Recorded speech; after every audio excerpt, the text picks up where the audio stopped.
రానున్న స్థానిక సంస్థల ఎన్నికల నేపథ్యంలో BJP social media IT workshop నిర్వహించింది. హైదరాబాద్లోని బైరామల్గూడలో నిర్వహించిన ఈ వర్క్షాప్లో బీజేపీ రాష్ట్ర అధ్యక్షుడు రామచందర్రావు, ఎంపీలు లక్ష్మణ్, ఈటెల రాజేందర్, బీజేపీ జాతీయ అధికార ప్రతినిధి ప్రేమ్ శుక్లా, రాష్ట్ర ప్రధాన కార్యదర్శి కాసం వెంకటేశ్వర్లు, ఇతర నాయకులు, కార్యకర్తలు పాల్గొన్నారు. ఈ సందర్భంగా పార్టీ రాష్ట్ర అధ్యక్షుడు రామచందర్రావు మాట్లాడుతూ సోషల్ మీడియాలో పార్టీ వ్యతిరేక కార్యకలాపాలపై దృష్టి సారించాలని బీజేపీ సోషల్ మీడియా వారియర్స్కు సూచించారు.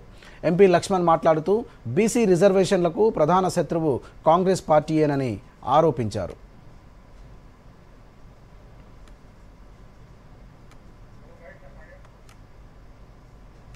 నరేంద్ర మోదీ గారి ప్రభుత్వం కేంద్రంలో వచ్చిన తర్వాత ఈ 11-12 సంవత్సరాల్లో గ్రామీణ ప్రాంతంలో జరిగినటువంటి అభివృద్ధి కార్యక్రమాల్ని మనం ప్రజలకు తెలియజేయాల్సిన అవసరం ఉన్నది.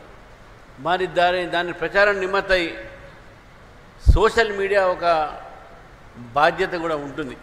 ఆ సోషల్ మీడియా బాధ్యతలో వాట్సాప్ కావచ్చు, యూట్యూబ్లు కావచ్చు, ఫేస్బుక్లు కావచ్చు. ఎందుకంటే ఈరోజు ప్రతి గ్రామంలో కూడా ప్రతి వ్యక్తి దగ్గర స్మార్ట్ ఫోన్ ఉంటున్నాయి.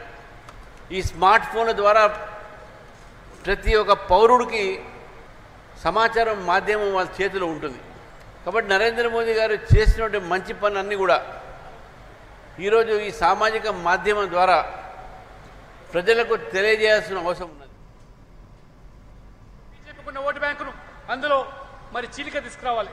అందుకనే ఒకసారి కులం పేరు మీద, ఒకసారి మతం పేరు మీద, ఒకసారి భాష పేరు మీద ప్రజలు విడదీసేటువంటి కుట్రలు.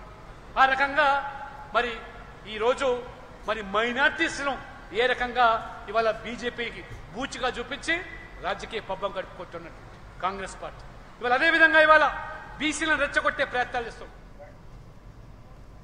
तेलंगाना में आज भारतीय जनता पार्टी की मीडिया, सोशल मीडिया और आईटी की कार्यशाला रही और इस कार्यशाला में एक संकल्प लिया गया है कि तेलंगाना में Bharatiya Janata party local bodies election पर परचम लहराकर जीतकर अपना तेलंगाना पर भारतीय जनता पार्टी के सुशासन को स्थापित करने का शुभारंभ करेगी कि पहले लोकल बॉडीज जीतेंगे, फिर जो है राज्य पर परचम लहराएंगे और एक संकल्प यह है कि अगली बार लोकसभा में सारी की सारी जीतकर 100% भाजपा तेलंगाना में लाने का संकल्प लिया है।